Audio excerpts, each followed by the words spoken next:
3, go. 난 모를 거야. 아마 날 모를 거야. Good morning, good afternoon, good evening. It's Shelly Moore, and I have come back to back. I actually just recorded one of these yesterday, and I'm going to do another one today. So that's usually unheard of for me, but why not? I was laying in bed last night, and I wrote another little poem that I really wanted to share because it's fun. It's like a short story poem is what I'm calling it. And I wrote another one of these way back, probably like this time last year, actually, when I first started my website, and it's called A Rhyming Metaphor.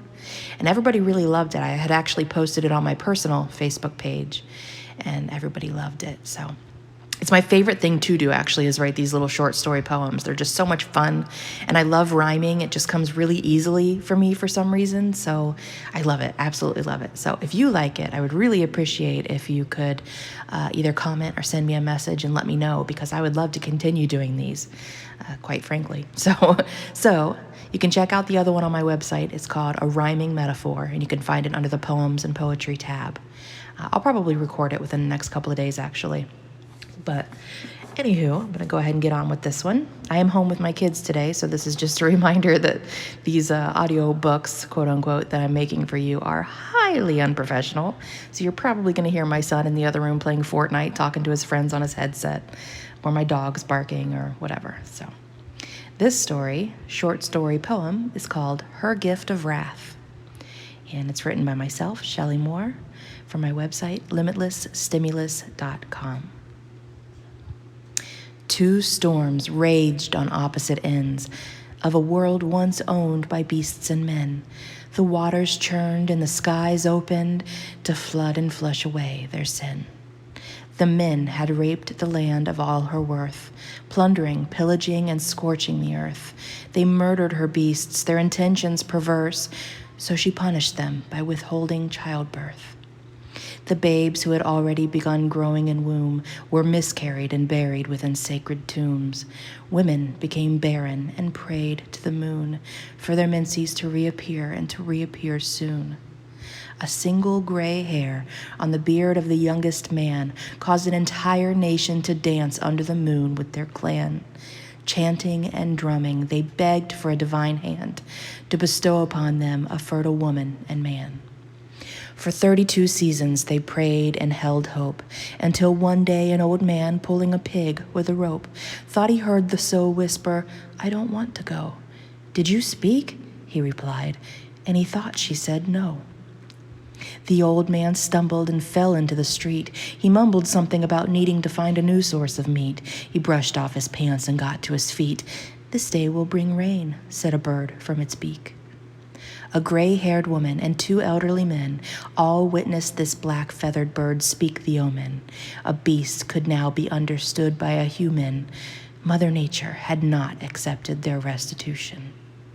The first raindrop fell on the brow of a farmer, the second and third on a warrior's armor, the fourth on the bared feet of a man who had taken slumber against the trunk of a 65-foot-tall Douglas fir. Thunder rolled across the sky from the west to the east.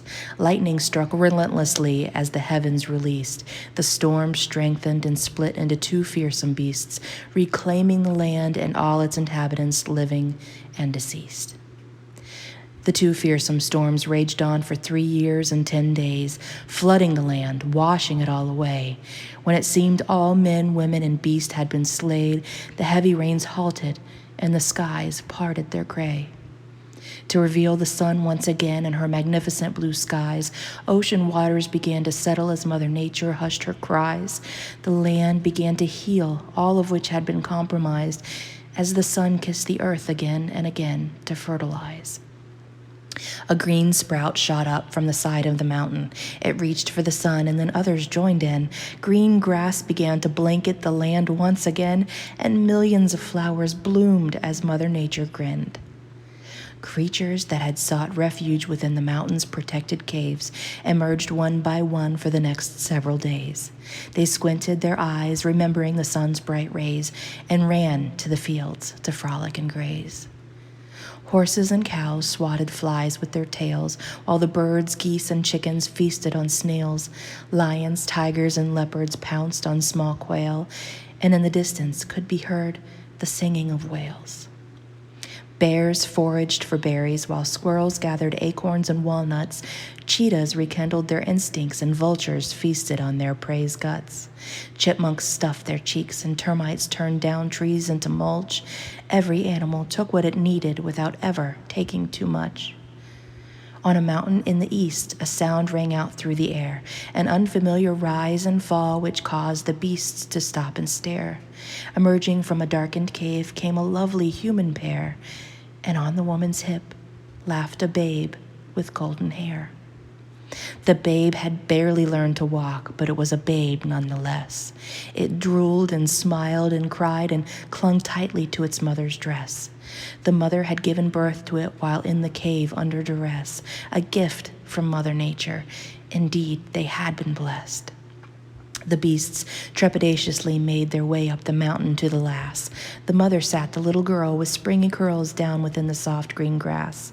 The girl cooed and stared with eyes as blue as the skies that had amassed a miracle which had been gifted within Mother Nature's scornful wrath. A white, speckled fawn was the first to approach the baby curiously. It sniffed the air around her, and the lass reached to pet the beast baby. The fawn relaxed and laid upon the soft green grass beside the giggling wonder. The man reached for his bow, but his babe told him no by laying her sweet head upon her. The babe grew as babes do, and the seasons changed months into years. At the end of year 3, she revealed that she could talk to the beasts and they back to her. She began to teach her parents and beasts how to converse with one another without words.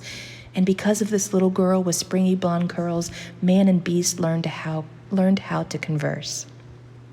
Man taught beast what it knew, while beast taught man all it knew too, coexisting as never before. A testament to how life's strife can be viewed as an opened window after every locked door. The beasts and the men learned how to live off the land without destroying all they had before. The girl grew and matured, teaching every human which had endured, and they flocked to her in scores. The end. 밤은 늘 부를까 웃고 있는 내 모습을